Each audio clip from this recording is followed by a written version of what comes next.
Hello, witches, and welcome to Salem, the weirdest place on earth. So 7 days from today, one of the most astounding Halloweens of my lifetime will arrive. On October 31st, 2020, we will be experiencing a full moon, and not just any full moon, a full moon on a Saturday, and not just any full moon on a Saturday, a full moon on a Saturday Halloween, and not just any full moon on a Saturday on Halloween, a full moon on a Saturday Halloween that happens to be the second full moon of the month. All these things aligning are super weird and cool and aren't going to happen again for some time. Now, if you're watching this channel, there's a good chance that you feel the same way that I do about Halloween. It is a sacred time of year that for me usually involves being right there in the main drag on Essex Street in Salem, Massachusetts, in costume, checking out other people in costumes, looking at the events, going to the attractions, doing the shopping, the whole shebang. But this year is not a normal year. I have decided that I will not be doing Halloween in downtown Salem this year. Halloween's sacred. Halloween's special to so many people, myself included. And if you're watching this and you've decided not to come to Salem or not to do Halloween this year, you're choosing caution instead of celebration, I want to commend you for that decision. I think that's a very, very mature, kind, decent thing to do. And what follows for the rest of what you are currently watching and or listening to is most especially for you. So, what is following? Well, for some time I have been working on a little audio drama called Salem's Ghosts. This is a full cast, feature-length audio drama featuring some truly incredible vocal performers in and around the New York City area, mostly. It is narrated, written, and directed by yours truly. Our story takes place largely, but not exclusively, during the Salem Witch Trials, and it explores the legacy of that era, both in the material plane and in the whispering void of the paranormal realms. This is my Halloween offering to you. Halloween's a bit different this year. I hope this can put you a little bit in Salem. I hope it can put you in spooky old New England. All right, there are a bunch of links down in the description from everybody who's involved in this production. I really, really encourage you to check those out. Now, please go make yourself a cup of hot apple cider, come back to your comfy little chair, put on some very nice headphones, crank those suckers up, grab yourself a blanket, turn off the lights, and enjoy Salem's Ghosts, a Salem Witch Trials paranormal audio drama.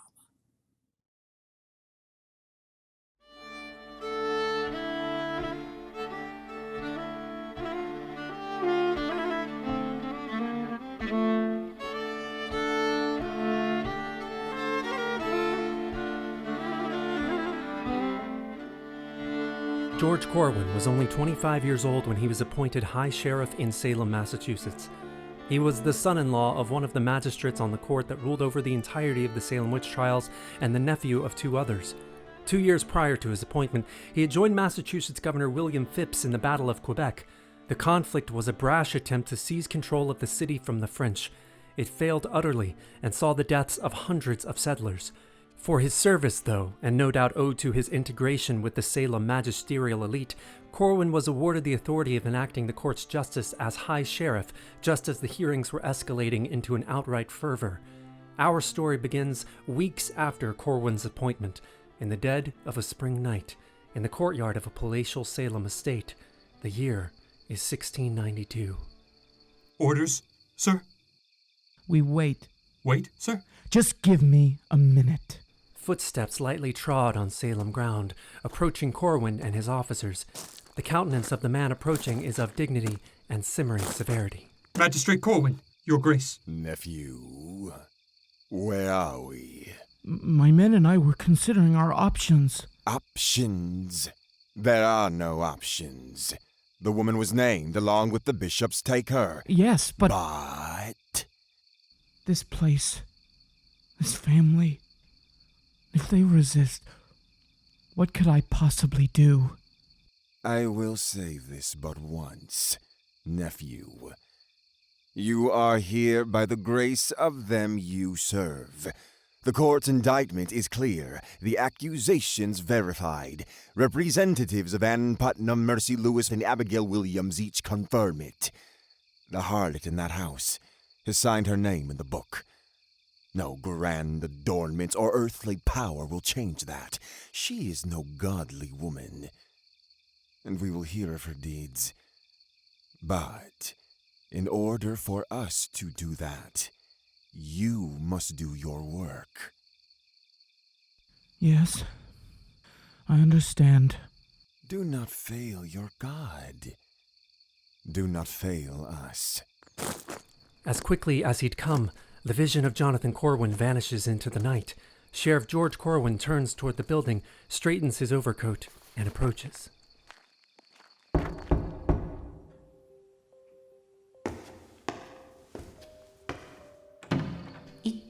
Yes? It's High Sheriff Corwin.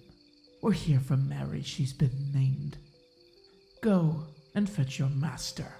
Inside the house, a couple sleeps on a large framed bed. It's the kind of bed only a handful of Salemites own. The room around them is sprawling, the home adorned with carefully curated international artifacts and an accumulated motley of family heirlooms treasured now for many generations. The man in the bed is named Philip English. At one time, and possibly even now, he is the wealthiest man in Salem. Originally hailing from the British Channel Islands, Philip has worked hard and learned much in his life. He owns a fleet of 21 trading ships. He's also invested in Salem itself, and currently holds a large share of prime real estate in Salem town. He is a fastidious, proud keeper of his kingdom. Go and fetch your master. What hour is it? The woman in the bed is named Mary English. She also comes from a well-connected, wealthy Salem real estate family. But Mary's progenitors are somewhat rougher than her husband's. They have been known to scrap, a trait which certainly has been passed to Mary. She, in a time when such is abnormal to say the least, runs various parts of her husband's merchant empire. Together, the Englishes represent one of the most preeminent families in not just Salem, but all of early America. They have friends in high places, a vast store of wealth, and are not to be trifled with. Who is that? What? At the door. Philip rises and leaves the bed. He walks down the steps and approaches the front door. It's all right. I'll speak with them. Good evening, sir. What's this about? Mary has been named. So? You mean to take her? Now? Yes, No, you'll not have her. Good night. Mr. English. It would be better for you if she came. Multiple people have submitted charges What against those her. farmers yammer on about is no concern of ours. It is now. There are whispers of your midnight deeds as well. I'll not barge in. Go and fetch her.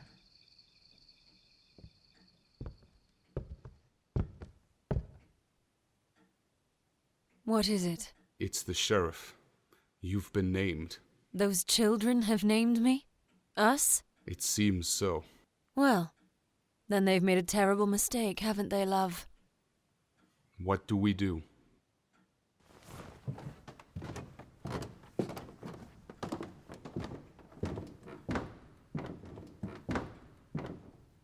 Go back down those stairs.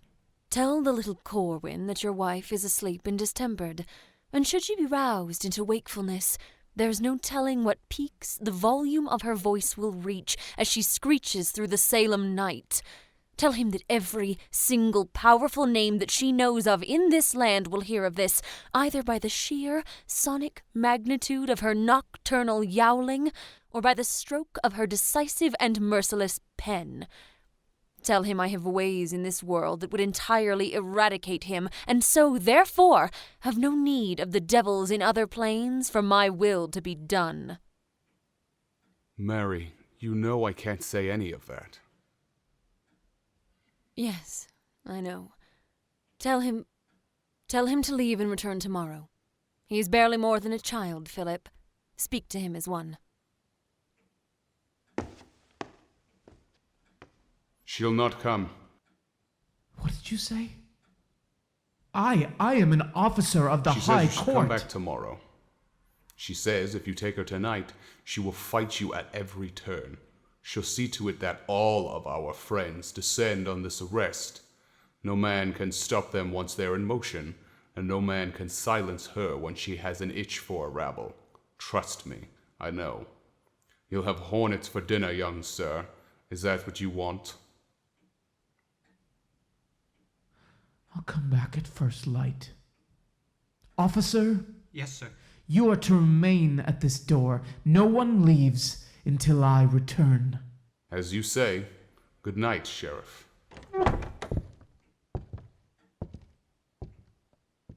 Well, He'll return tomorrow. every day they take more people. There'll be no end to it. What are we going to do? Do you suppose it's all just farmer superstition? What? The girls, what they see. Do you think there's any truth in it? Not when they look to us. I suspect it's far worse than superstition.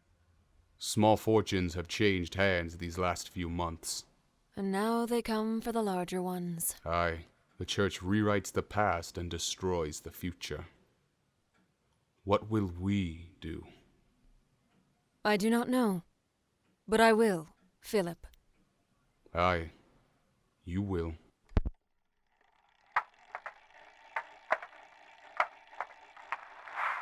This is Sheriff Cabot. It's June 29th, 1914. And I'm here with... Your name? Doesn't matter. I need your name to take your story. No, you don't. All right. You told Deputy Warren you had some information about the fire. I have information about many things, Sheriff. Well, out with it then. Tell me about the blaze, Sheriff. The blaze. You're supposed to be the one with the information. When did it start? In the early afternoon of June 25th, 4 days ago. Incorrect. Where did it begin? What do you mean, incorrect? We know exactly... Just answer my questions. Then I'll tell you all I know. It began at the Corn Leather Company in Blubber Hollow. Incorrect. Why did it spread so quickly? Building materials downtown. Too much timber. They've been warning this could happen for years. Incorrect again. I know question. What started the fire? Sunlight, we think. It sparked some celluloid. Spread to chemicals nearby. Incorrect. The following morning, High Sheriff George Corwin arrives in the early morning hours to arrest Mary. She answers the door in her bedclothes.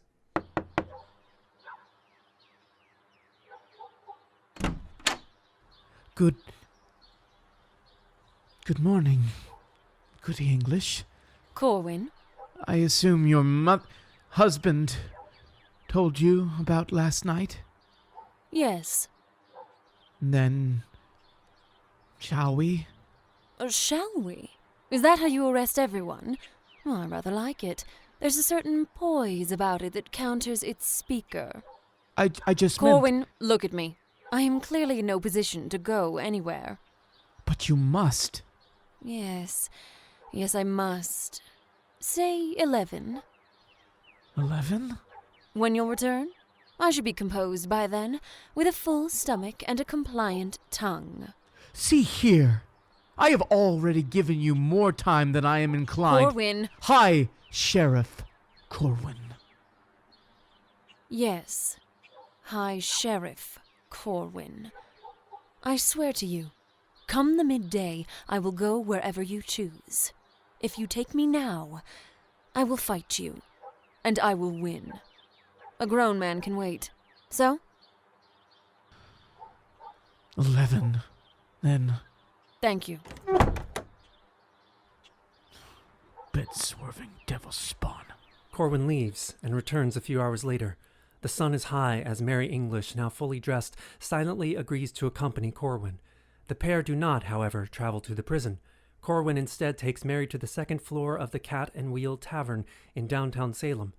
By this point in the trials, hearings often draw large crowds, and this one would certainly be the same. With court space limited, taverns are often used as backup locations for initial interrogations. But before the citizens of Salem arrive, there is only the sheriff and Mary English. They enter into a room that Corwin has adorned with but a single chair. As the pair enter, Mary's hands are bound behind her.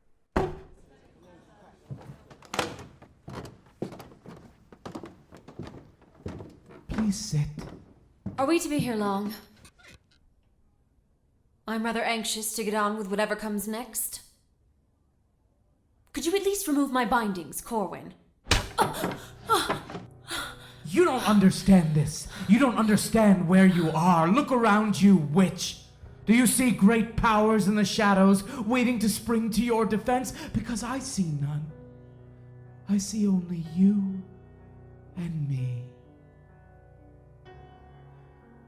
I know what you did. What I did? Your daughter. Her father was with the crown for 5 entire months, 3 Augusts prior, and yet you had a spring babe only 4 months after his return. Curious. Philip and I understand each other. That may be true, but does God see it the same way? Ah, yes.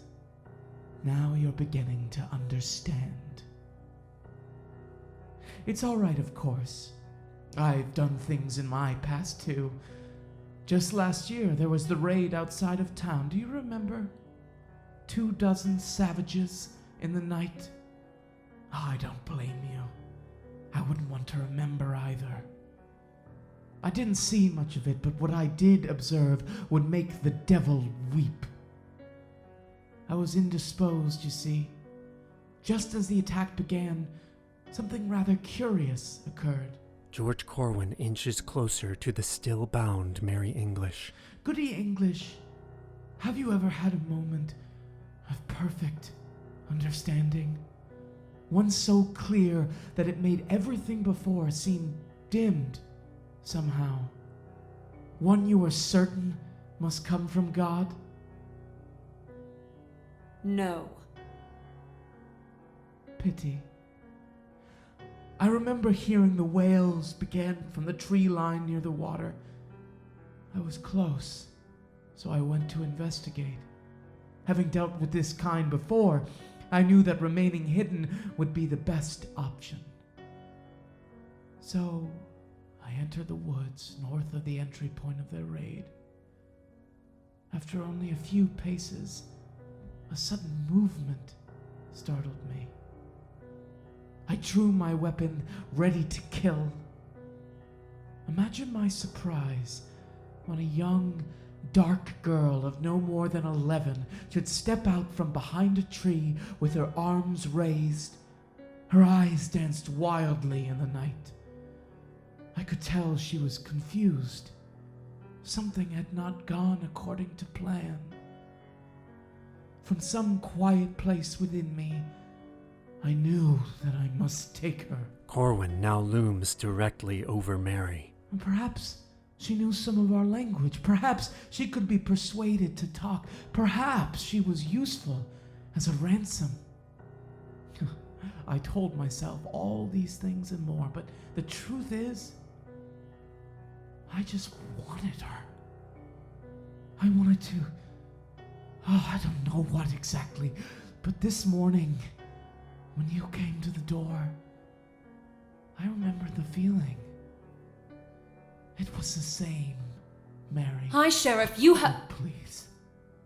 I only want to tell you this story, and then we'll get on with what comes next. I took the girl to my home. I have a root cellar that flooded the month before, and so was empty at the time. Actually, it was very much like this room. I tied her to a chair. I asked her a great many things. She just stared down at the compacted earth at our feet. Not a single utterance. No emotion, nothing. Finally, after 2 days, the girl relented.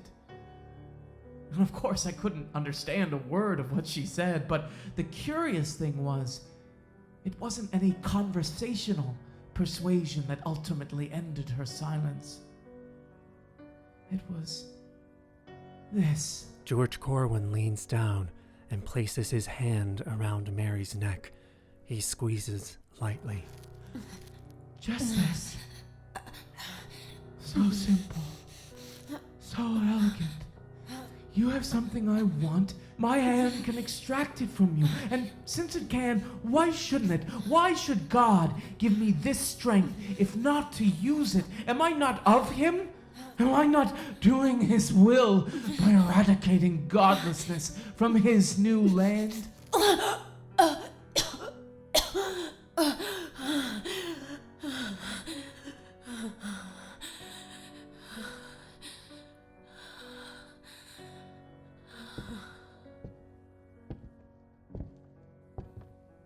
I saw it so clearly.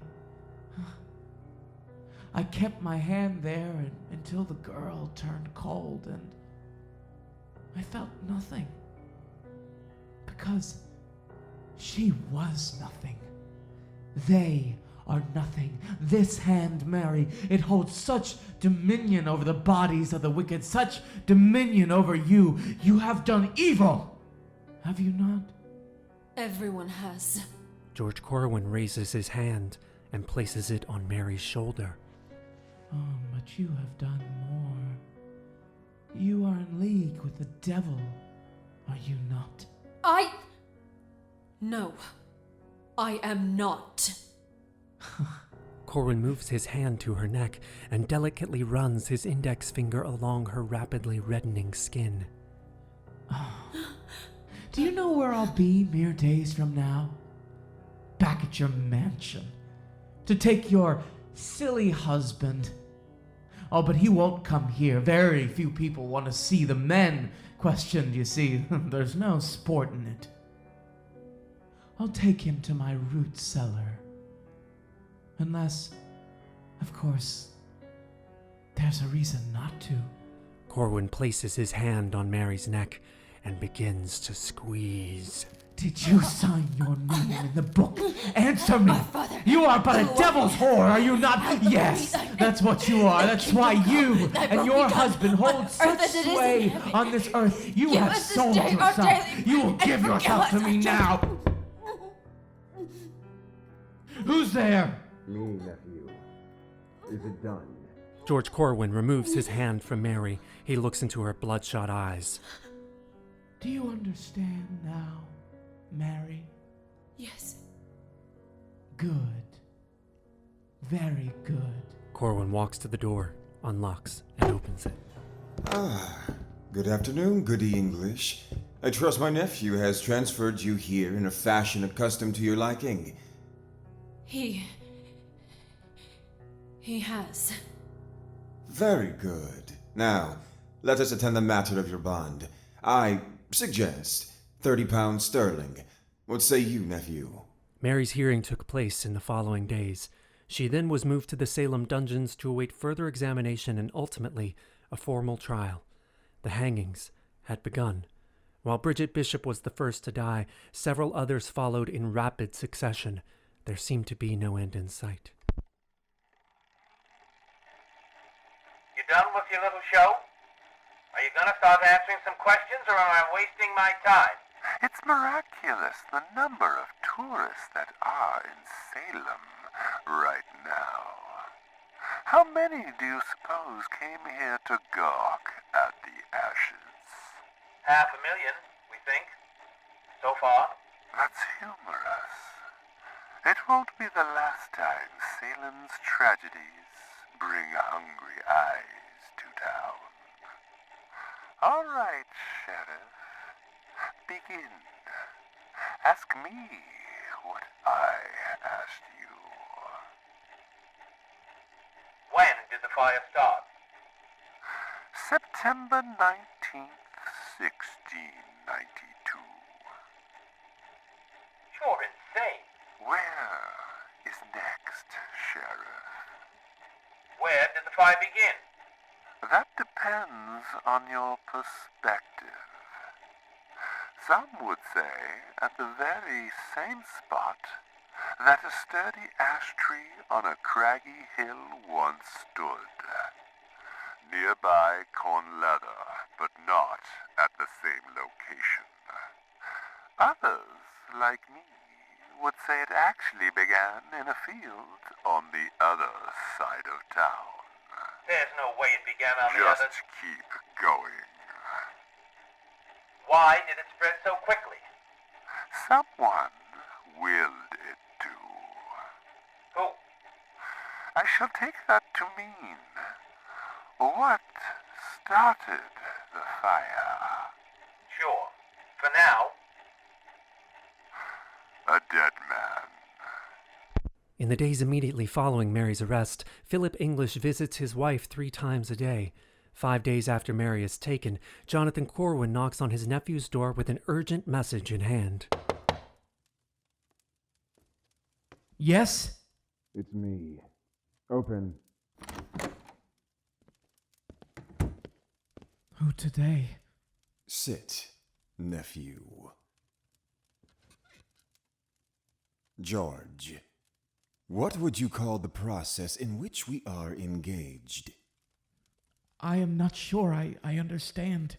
The trials, the hearings, the executions, if you had to name it something, what would you say it is? I don't know. A proceeding, I suppose?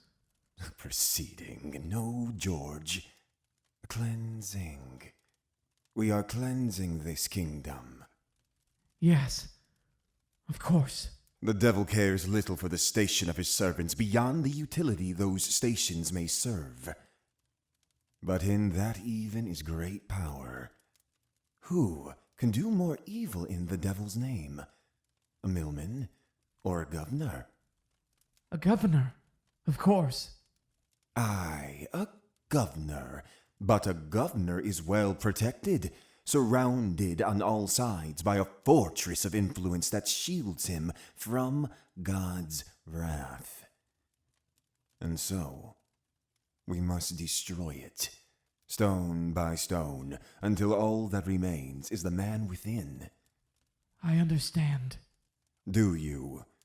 Why do you think we have not yet arrested Philip English? He has been named. I do not know. No, of course not. We haven't arrested him because he too is surrounded by influence. We took Mary and not Philip for one reason and one reason only, so that he could see her in chains. And with that, his resolve would surely break as several husbands' resolves have now broken. Then, when he was weakened thus, it would be a far simpler matter to execute God's divine justice.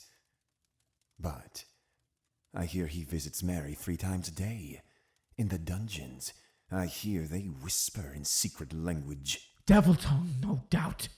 Latin, actually. The nature of their language is unimportant, however. Nephew, it is the content of their words with which I am concerned. Philip English shows no signs of desperation. I have watched him these last few days. He is calm, poised. I fear our thinking was flawed. Instead of disheartening him, his visits with Mary seem only to reignite whatever hell work the two concoct. Perhaps we should end the visits? My thinking exactly, nephew. Now listen to me, and listen well. Today, you will walk alone to the English estate. Once there, you will execute the warrant for Philip English's arrest. Aye. Wait, this must be done delicately. His wife's imprisonment seems not to have influenced him in the desired fashion. So you must use some other means to convince him to come. Can I not simply bind him? No, you fool. Hands do the deeds of lowly souls. Men like Philip must have their minds bound. You must convince him that participating in not only his capture, but the subsequent hearings and trials is in his best interest. But if he is in chains, What do we care about his mind? Mark me, you do not become a man like Philip English or a woman like Mary English without being cunning, devilishly cunning. I do not know what they plan, only that they plan. And so must we, even as we rest in the certainty of God's holy light. What do I say to him? I have an idea on that front. After his servant beckons him to the door. Damn. I must go. We are hearing testimony. Listen to me. In order for the court to follow this trail of witchcraft to its source, it is vital that Philip and Mary English not escape justice. Whatever you need to say, say it. Do you understand? Yes, Uncle. Good, I have a brief window between hearings in 3 hours. I expect to find Philip English in this room then. Good day. Good day.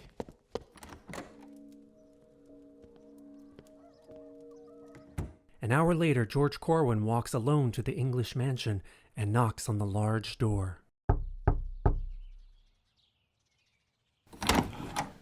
Sheriff, Where is your servant? I've sent her away.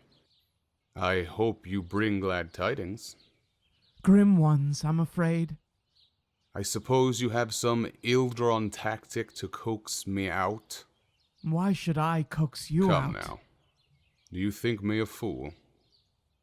I think you a man of great learning.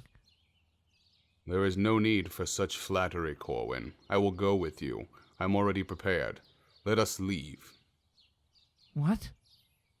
That easily? Yes, of course. I respect the court. The cat and the wheel, then? No. My home. Just as well. Lead the way, High Sheriff. As the two walk through the Salem day, Corwin's unease dissipates. By the time they arrive at Corwin's home, the sheriff has entirely forgotten all his fear and hesitation. After settling in, the pair begin chatting about politics, the merchant trade, and the ongoing conflict with the First Nations peoples. Finally, the entry door to Corwin's home opens a full 3 hours later, and Magistrate Jonathan Corwin enters the room. Then Bartleby lifted up his crutch and slammed it down on Franklin's thigh, calling him a damned fine marksman.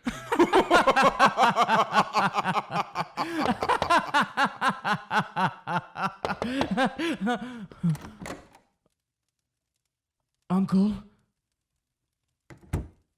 Nephew, I see your day's deeds were successfully executed. He's quite the sheriff, is he not? Yes, quite. Well then, shall we begin? No audience? Not tonight. A shame. Philip English, you stand accused of witchcraft. Multiple witnesses have accused you of spectral contact and abuse. They claim you attained such powers by the way of a compact with the devil. Do you deny it? I do. Therefore, we must now administer a search for a witch's mark. Sheriff, remove his clothing. George Corwin complies. Philip English is unaffected as Corwin removes layer after layer of expensive, well-tailored clothing. Eventually, English stands bare before the other men. Jonathan Corwin walks around him, examining his naked form. He lifts his arm and peers into his armpits. He spreads his buttocks, lifts his scrotum, shifts the curly mat of chest hair. Finally, he stops at a small pink mark above Philip's left nipple. There. Look here, nephew. Is it not the devil's mark? Aye, that it is. Excellent. You may dress, English. You are to be escorted to the dungeon, where you will await a formal questioning. Bond? 100 pounds sterling. Reasonable. I shall see to it that... 4,000. Excuse me. 4,000 pound. That's my bond. What are you It's a talking? fascinating place, Salem. So close to this new world, yet so removed. Now Boston, that's a burgeoning, vibrant city. We have many friends in Boston. One of them happens to be among the staff at their prison. So I put up a 4,000 pound bond to see to it that we were held somewhere a touch more understanding of our unique social position. The offer was accepted. What with your hands so full in Salem, this seemed like a far better option for all parties involved. My wife and I will be transferred in the morning, so unless there's a sturdy ash tree nearby and you should like to entirely upend the law, I would appreciate it if we moved along to the dungeons, or shall I sleep at my home tonight? I know floor space is so very limited in your little prison. Get out.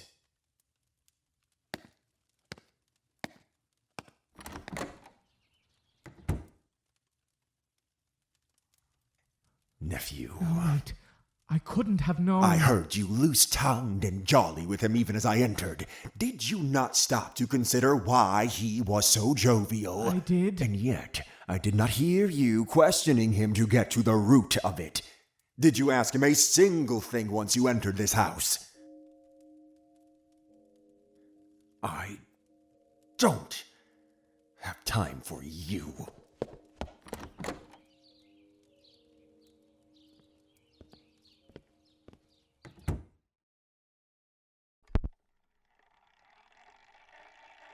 A dead man started the fire.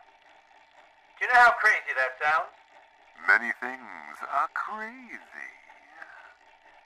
Why should I be different? Why should you? You may now ask for more information on any of our 4 answers, and I will divulge. Why did it spread so quickly? Did someone spread it purposely? Is that what you mean by someone willed it so? The easy answer is that we are in a drought. I would have thought your men would have surmised the connection.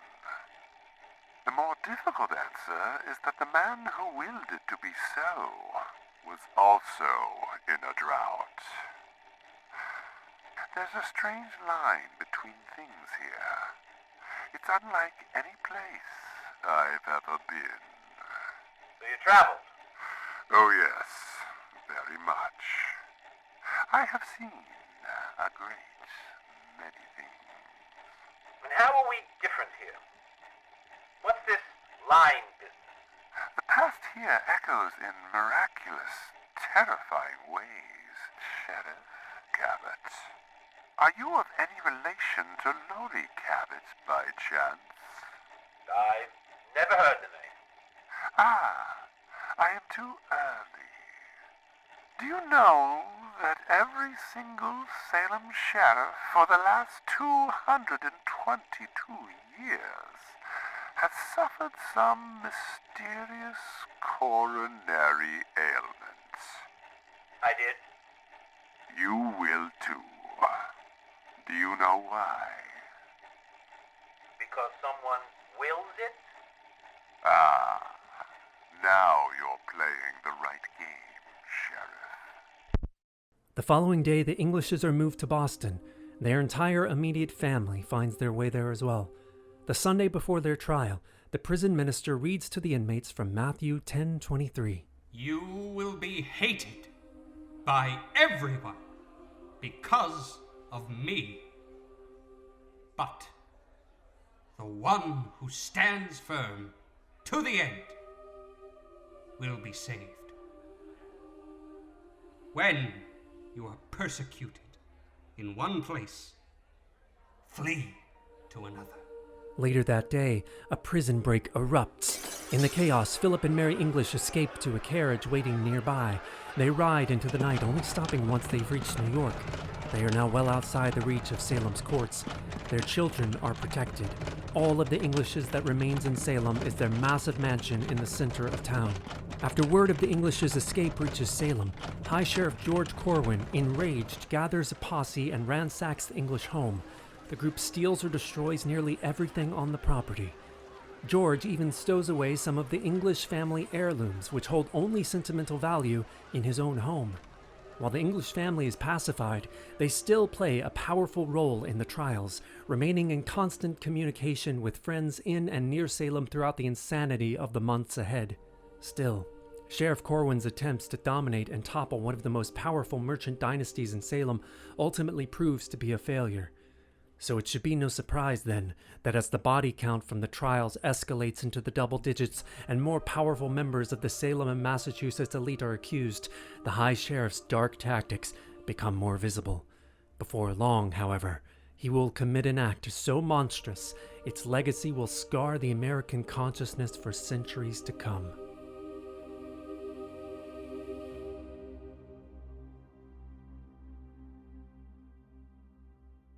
Giles Corey, you stand charged of wizardry by the members of this community.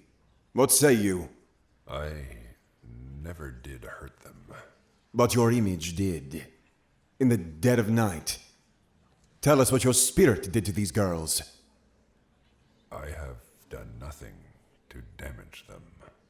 Have you never entered a contract with the devil? I never did. What temptations have you had? Temptations? Yes, temptations towards the devil's way.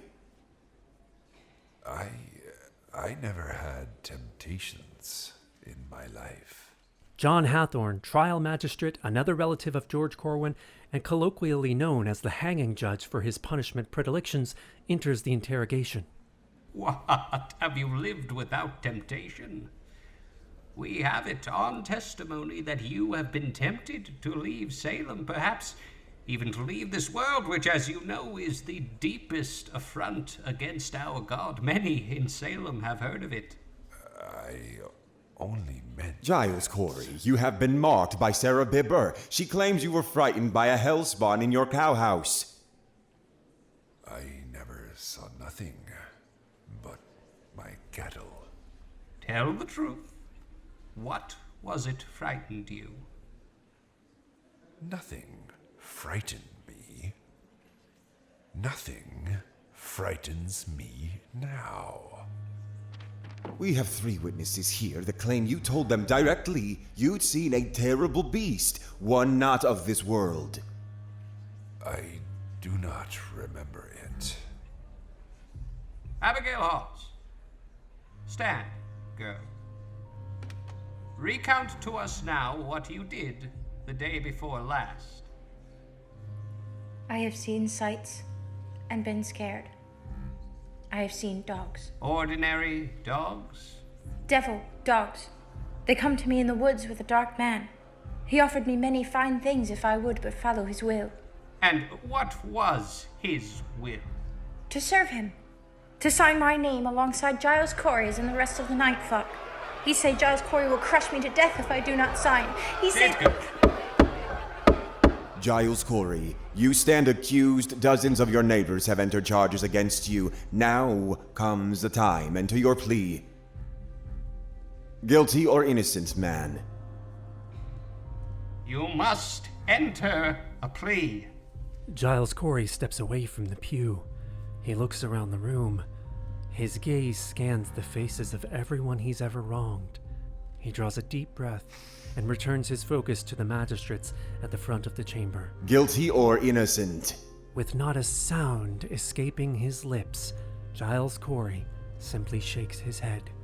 Jonathan Corwin rises to his feet. Enter a plea. Giles shakes his head again. Sheriff Corwin, take this man away. Hold him until he has come to his senses. Everyone else, dismissed. George Corwin takes Giles Corey away in chains.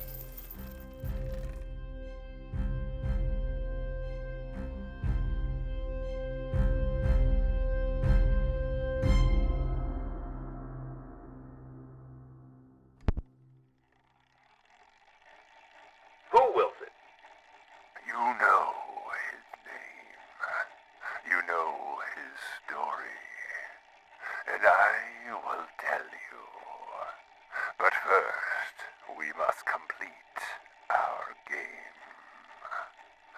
Another of the 4 answers. When did the fire start? Yes, that is the correct question and answer. Remember, I said. 1692. The Witch Trials. Not just the trials. A certain date. September 19th. Do you know it? No. I think it's close to the end. That it is. Later that night, the sheriff and his uncle speak at George's home. It is clever, refusing to enter a plea. Clever? It's devilish is what it is. Still, I admit there is a sharp point to his tactic. Will he confess, do you think? Not of his own accord. His wife, Martha, has been in chains for weeks. He'll not be pressed on that front either, it seems. Pressed. His specter, the girls say, sits on their chests until they cannot draw breath. Vicious magic, that. Nephew, I grow weary of these proceedings. There rises so much resistance to God's divine will. Yes, and so few tools to root out them that resist. Giles Corey must confess. Of that I have no doubt. He holds sway, even among them that hate him. The evidence against him is quite a deal larger than most of the accused. If we cannot root out the devil here, and quickly, I shudder at our prospects for the future. What would you have me do?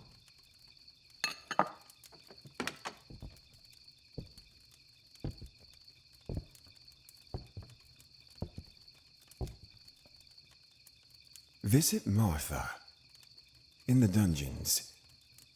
See if she would speak to him, convince him. And if she won't? Well, that decision, I'm afraid, rests upon your shoulders alone. We cannot have a repeat of the English affair. No, we cannot. I think I know what I must do. I'll leave it to you, nephew.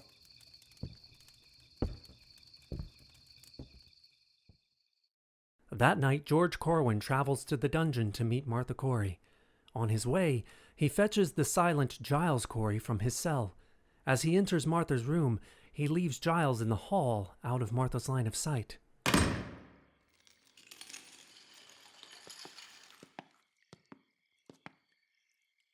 Goody Corey, have you been fed tonight?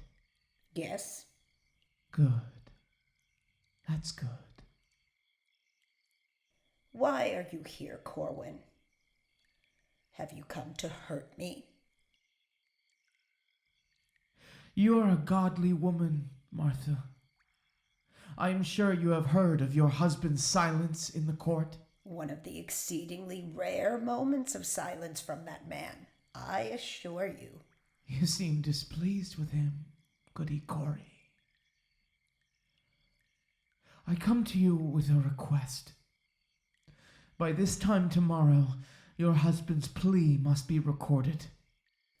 And by your estimation, how is one in chains such as I a player in this tale? If you would speak with him, implore him to respect the sanctity of our proceedings. The sanctity? Did you say the sanctity? Yes. Or at least the authority. If he does not speak, I fear I must do something I am not sure I am prepared to do. Ah, now I see you, child. Now I see you plain. Will you speak with him? He is here. Just outside. He hears your voice even now.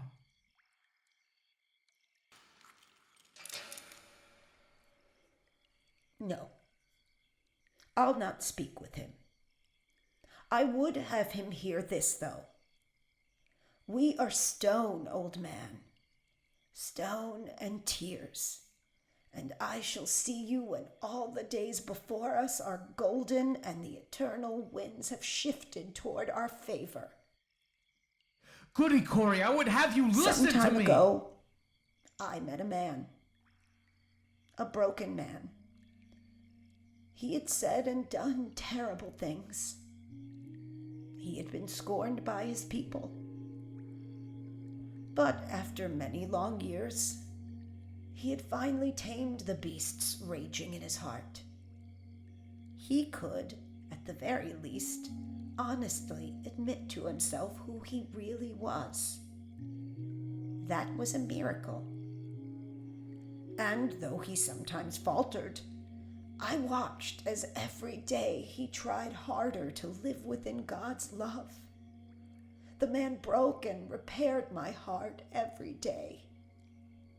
He still does. He is my exact opposite, this man. He is loud and angry and vengeful in the light, but quiet and simple and godly in the dark. How is that your opposite? Please, I don't understand what you mean. Am I to do this thing? This terrible thing? Or can you help me? Corwin, you are before me and my kin and my God of little consequence. We have held fast to our ways, and we will endure for it, even if you kill us. Especially if you kill us. Mark me, boy. You are no devil. You cannot corrupt a willful heart. That is why you will not break my husband tomorrow. You will try, and you will fail. How could you ever hope to succeed, no matter the tactic? You are but a child who has attached his life to oblivion, and for what? What great riches have you gained from this affair that you will keep once it is finished? None. You cast away heaven out of obedience, like a child, like an animal. Look me in the eyes, boy. What do you see? I see nothing. Just your eyes. Of course you see nothing. You come to the cell of the wife whose husband you pursue on the dawn. You come to a pit in the earth where you have cast the woman you will slay, but 5 days hence, scheming for a method by which to unravel her husband. I'll give you something better. Do what you will tomorrow, because my husband has already won. I have already won. Play your part, little Corwin. Do the deed like the simpering, sore-addled simpleton you've allowed yourself to become. But spare me more breaths wasted. I have so few remaining. You have already lost everything you will lose, George Corwin. What's one more terrible deed? Or 100? Or 1,000? The ground has been seeded.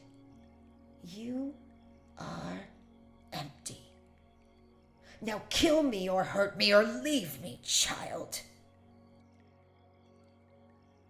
I am sorry I disturbed you. No, you're not. Trouble me no more until my father calls.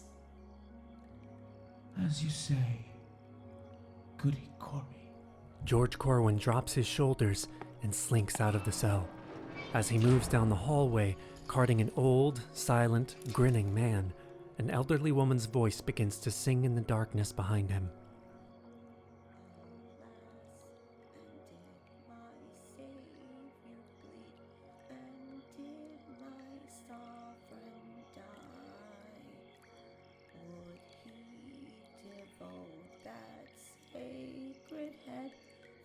Such a worm as I. Was it for crimes that I have done? He groaned upon the tree. Amazing pity, grace unknown, and love beyond degree. sleepless night awaits the young sheriff. By midnight, he knows what he must do. It appears as a revelation in an unquiet dream. He awakes and immediately travels to a darkened field just outside of Salem town. There, he gathers his materials and prepares for the events to come. On the dawn, George Corwin composes himself, collects Giles Corey, a handful of officers, and a walking stick. He transports them all to the field. He stretches Giles out on a long wooden plank and instructs his officers to bind his limbs. A pile of large gray stones wait beside the old man. Onlookers quickly accumulate. Everyone, George, Giles, the Watchers, everyone knows what's coming, though few can believe it. Giles Corey, you stand accused of witchcraft. Owing to the laws of the court of Oyer and Terminer, you must enter a plea.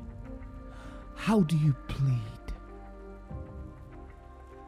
Corwin slowly collects a second plank and places it on Corey's chest. Once it is positioned, Corwin directs his officers. 5 stones. The men comply. They place 5 large, heavy stones on Corey's chest. The old man gasps for air. What is your plea? Guilty or innocent?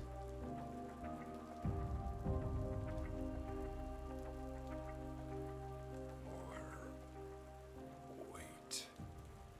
What? More. Wait.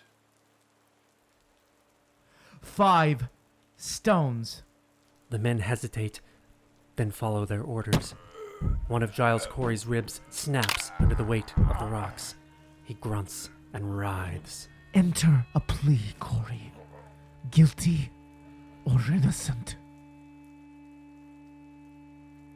More. Wait. The crowd is silent. Everyone looks to George Corwin. In the hush of the moment, Giles Corey's eyes find the sheriff's. The old man grins. He whispers. More. Wait. 10 stones. Gasps erupt from the crowd. Some women and children leave the scene. Corwin's men hesitate. I said 10 stones! Slowly, they comply. As each of the stones presses onto Corey, the sound of his agony becomes more and more pronounced. Eventually, even that vanishes as the animal need for survival kicks in. Corey thrashes and grunts. He growls and spits and laughs and howls. Finally, as Corey's sternum cracks, as his throat fills with liquid, as he arrives on the precipice of death, Corwin speaks. You are a wizard, are you not? Guilty or innocent? Giles gasps. His lips move, but he cannot seem to raise his voice above a whisper. He nods his head to Corwin, beckoning him to approach. Corwin inches toward the dying man. He places his ear beside Corey's lips as the old man strains to speak. Curse you. Curse Salem. The devil take you all.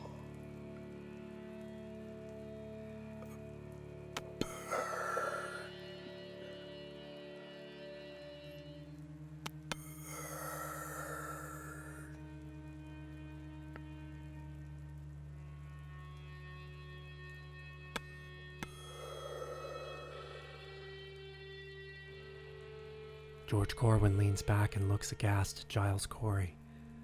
A strained, delirious, maniacal grin paints the old man's jagged jaw.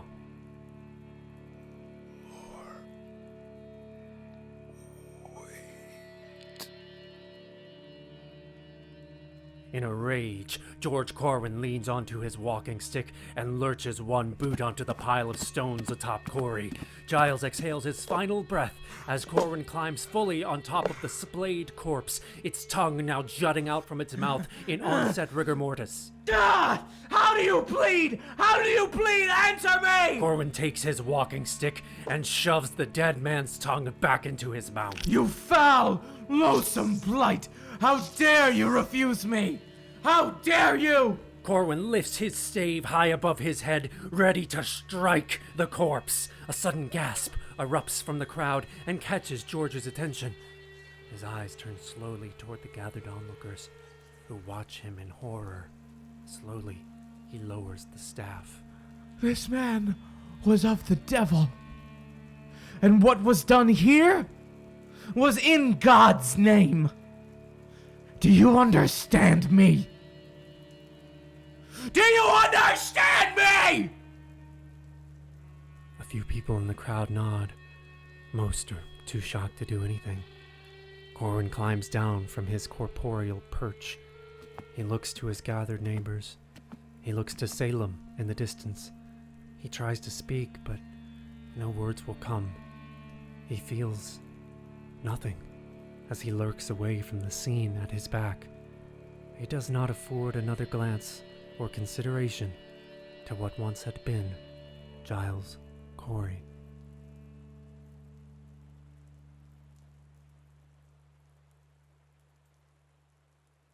Shortly after Giles's pressing, Martha Corey was hanged. They were the only husband and wife pair to be executed in the Salem Witch Trials. Their land remained in their family, their estate secured.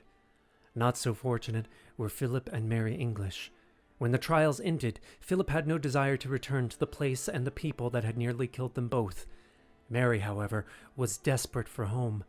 They returned to Salem the year after the trials. Unfortunately, Mary wouldn't enjoy it for long. Mere months after their homecoming, Mary died of natural causes. Philip was crushed.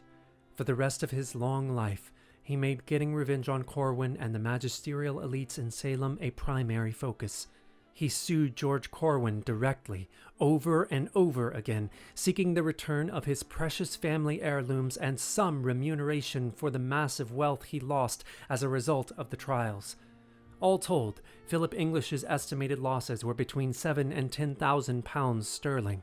A few years after the trials, the courts began to recompensate the victims of the hysteria. Philip only claimed £1,183 sterling for recompensation, completely ignoring his £4,000 bond and most of his losses. Of that, he was awarded merely £200. To put that into modern perspective, Philip English likely lost over $1 million 2020 American dollars. Of that, he asked for a little over $300,000 in remuneration. He received only a little over $50,000. But the remaining Englishes actually fared decently well financially after the trials. This was largely owed to a swift decision in the days following Mary's arrest. Then, it seems, Philip had used one of his many ships to cart the family's most valuable possessions out to sea. When they returned to Salem, the ship docked in the port and the English family's wealth was, at least partially, restored. There is little doubt in the mind of many that this was, in fact, Mary's idea. Philip English lived to be an old man. The same cannot be said of George Corwin, however. Only 5 years after the conclusion of the trials, he died of a mysterious heart attack. Philip English would not relent in his attempts to seek retribution, even in Corwin's death. English successfully sued Corwin's estate, which meant that Corwin's remaining family must pay for their direct crimes against the English family. Some local legends claim that Philip English, in an attempt to collect the payment that his lawsuit had afforded him, claimed that he owned the lien on the sheriff's corpse. Corwin's family, endeavoring to protect his body, interred him in the same root cellar where he had reportedly tortured the accused. Lydia, Corwin's widow, eventually relented and returned the heirlooms to Philip English. Following this, Corwin's body was relocated to the Broad Street Cemetery in Salem, where he remains to this day. The Corwin house was torn down some time ago. These days, the land is occupied by a boutique hotel, which is, reportedly, quite haunted by George Corwin's ghost.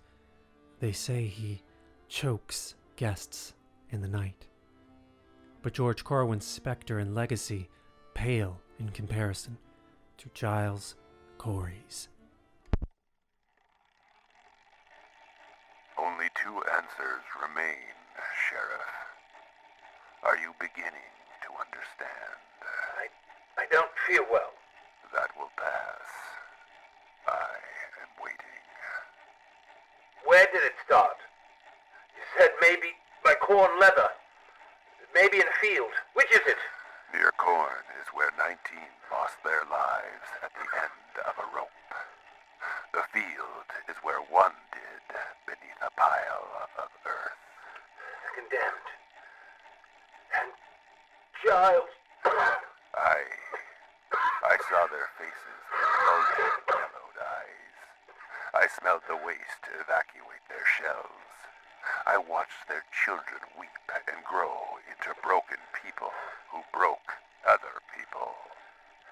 The final answer, man. I can't breathe. The dead man who started the fire. You know his name, Sheriff. Say it now. Be free from this. I can't. Say it. Giles. Corey.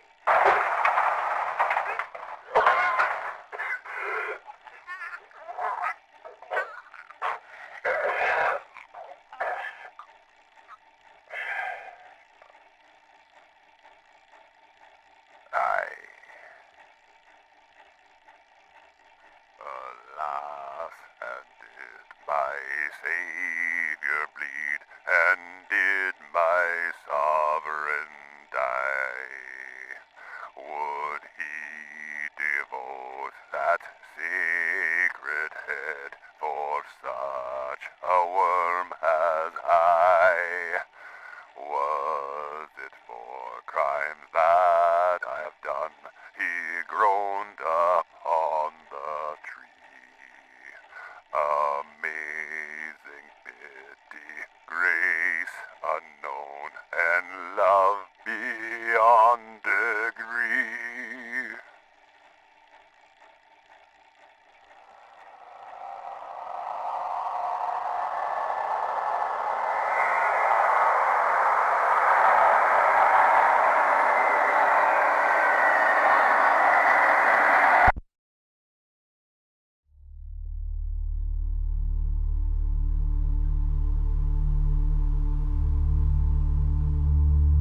Giles Corey's refusal to enter a plea and gruesome public execution helped to change the tide in Salem, and it would not be long after that the trials would come to an abrupt and decisive end. Giles Corey's ghost is probably the most famous in all of Salem. There are reports from several eras since the trials of Giles's specter haunting the town, especially in the field where he was executed. Presently, that land is Howard Street Cemetery, near the Salem Witch Museum. He is reportedly a harbinger of terrible things to come. In the summer of 1914, there were claims of over 300 sightings of Corey's ghost in the cemetery reported to local police. So significant were the accounts that the local sheriff stationed several guards around the cemetery just in case some elaborate prank was in motion. They waited and watched, but saw nothing of the ghost. 30 minutes after the men were recalled, a fire broke out near the site of the Salem Witch Trials hangings, present-day Proctor's Ledge.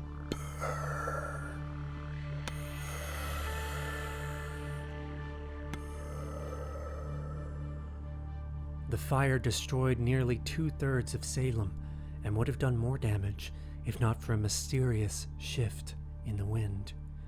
Many claim the fire and other horrifying Salem events before and since are the work of Giles's dying curse, which still haunts Salem's sheriffs, residents, and visitors to this very day.